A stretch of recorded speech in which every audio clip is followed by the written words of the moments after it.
Hi, my name is Will, and welcome to the Distorted Transmission for today. I'm talking to a Wellington band, Pervertor. How are you tonight? Good, thanks, Will. Pretty good. Excellent. Could you guys introduce yourselves, starting from my right, which is your left? I'm an inebriator. I do guitars. Rots, drums.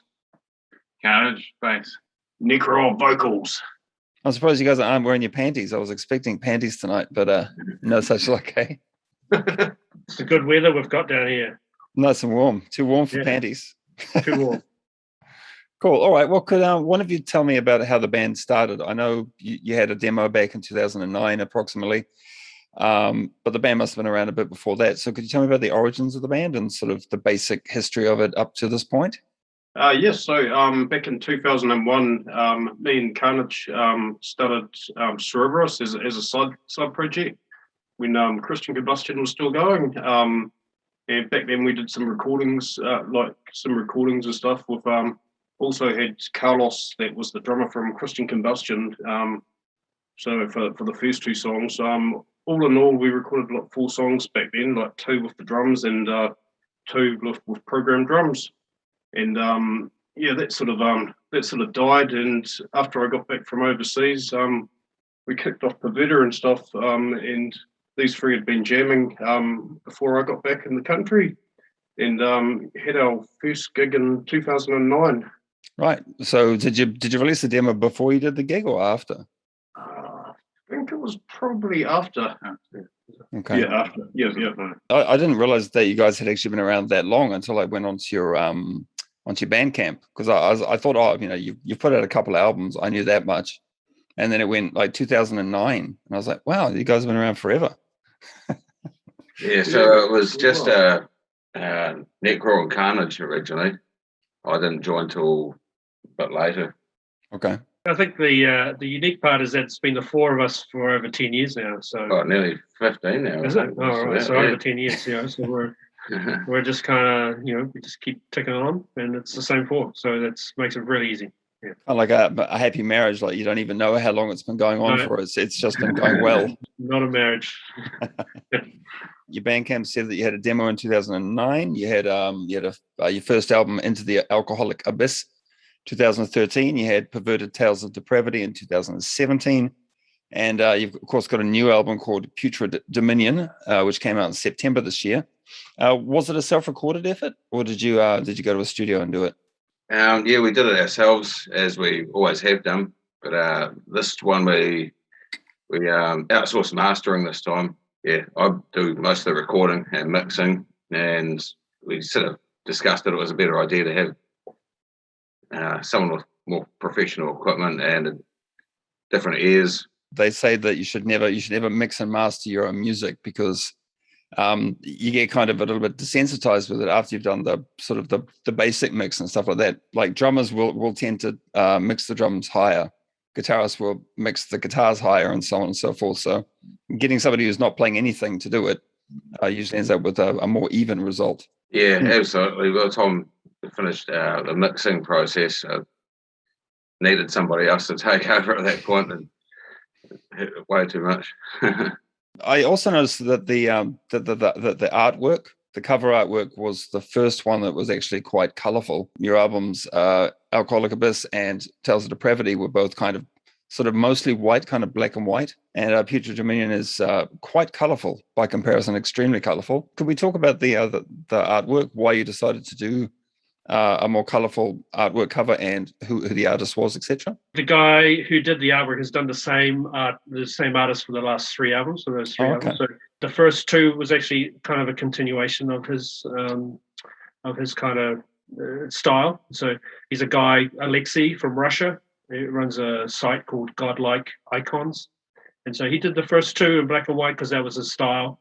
And then when he got to the 3rd one, he's actually been doing a lot of more color into his sort of portfolio, I guess. And so he suggested to us that to get the best out of him, that going to the color option would be, he would prefer to do that. And so we were kind of, we'd done the last 2 with him. We're really happy with what he did, and just said, go for it. Just do what you want to do, and with our sort of guidance, I guess, on what the sort of some of the structure would look like. So yeah, it was a lot. We kind of left it with him, and I think we're pretty happy with what he came up with. So yeah. Also, we sort of keep a theme with the character sort of appears in all of them as well.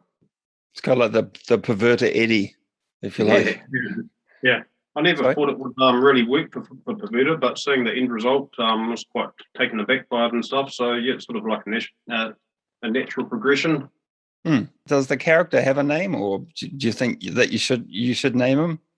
Probably should, eh? At this point, it hasn't really got a name, but yeah, it's something that we could address at a later time, I suppose. Pervy or something. That'll do. Thanks. Cool.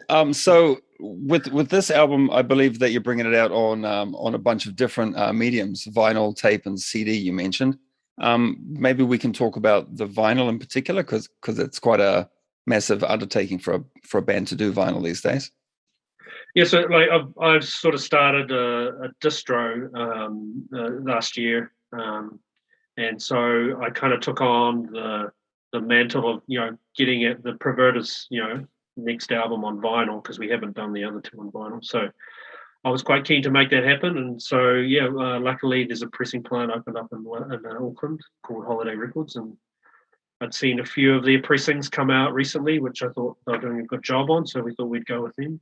And it should be out at the time of this interview anyway in a couple of weeks. So we're hoping that it'll go to plan, and we'll have our first the first album on vinyl. So really looking forward to that, obviously. Yeah. If they haven't yet arrived due to the COVID issues, that people can still pre-order them, of course, on your Bandcamp, right?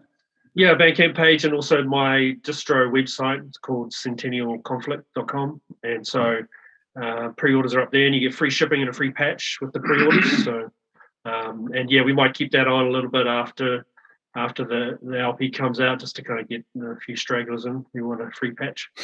So really looking forward to that. But how many did you actually press? It's 150 pressed coloured red vinyl, so I think that'll match quite well with the cover as well. Nothing too fancy with it in terms of bonus stuff, but for a band kind of where we're at, it's probably enough. 150 copies for New Zealand. Yeah, it's great. So hoping to get it over in Australia and America, and a few contacts over there in Europe and stuff as well. So we'll hopefully get a little bit of international distribution just through trades and people we know. What about the cassette? The tape production is in its infancy at the moment, so pretty early days. But that's the plan, is to get, for my plan anyway, is to get all three formats done. That is also a bit of a niche thing. It's a little bit niche, but it's like certainly a format that I still use and consume, and so I'm keen to have it out on tape. And again, I know some people, labels and distros, who still produce tapes and will trade, so we'll get some overseas. And cool. And will you have any merch to support the new album as well? Sure, it's available soon. CDs are already out, so they're available to purchase already, and just up on Bandcamp digitally at the moment. But we'll have all the streaming platforms out on that pretty soon as well. Cool. Just sort of like delaying it a little bit, just to give everyone a chance to actually get the CD and the vinyl in their hands, maybe before we release it to Spotify and iTunes and that kind of stuff. So you played a few shows this year to promote the new album, and you had a bigger tour planned. How many of the shows did you manage to undertake before COVID kicked in again? We got two done. One in Wellington, one in Palmerston North. There were already shows that we had pre-arranged before the release date of the album was coming out.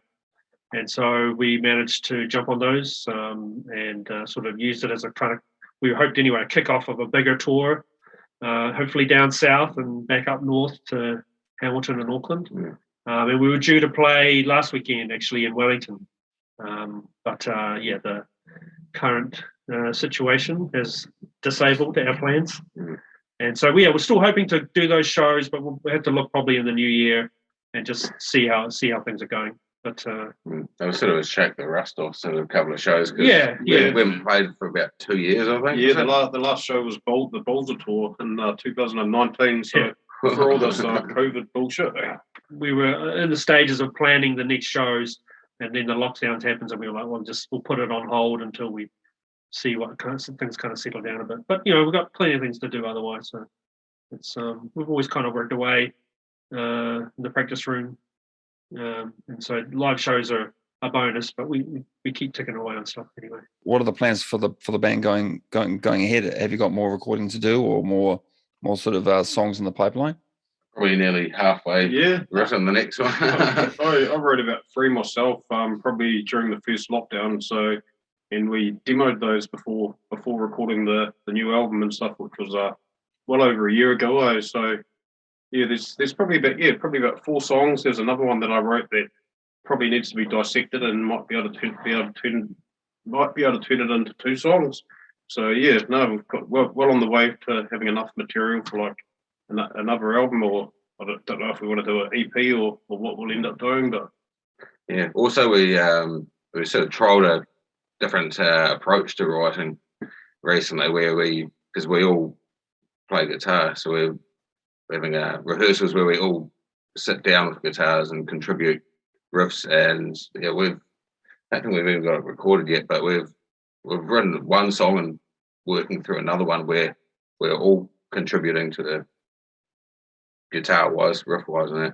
It's really sort of uplifting to hear bands taking the sort of the lockdowns and the restrictions and sort of turning them into something positive. Like quite a few bands that I've interviewed, they've said, we're on these sort of long lockdowns, but at the same time, we've been at home, we've been writing riffs, we've been sharing ideas over the internet and putting together future releases. It's a good thing to hear.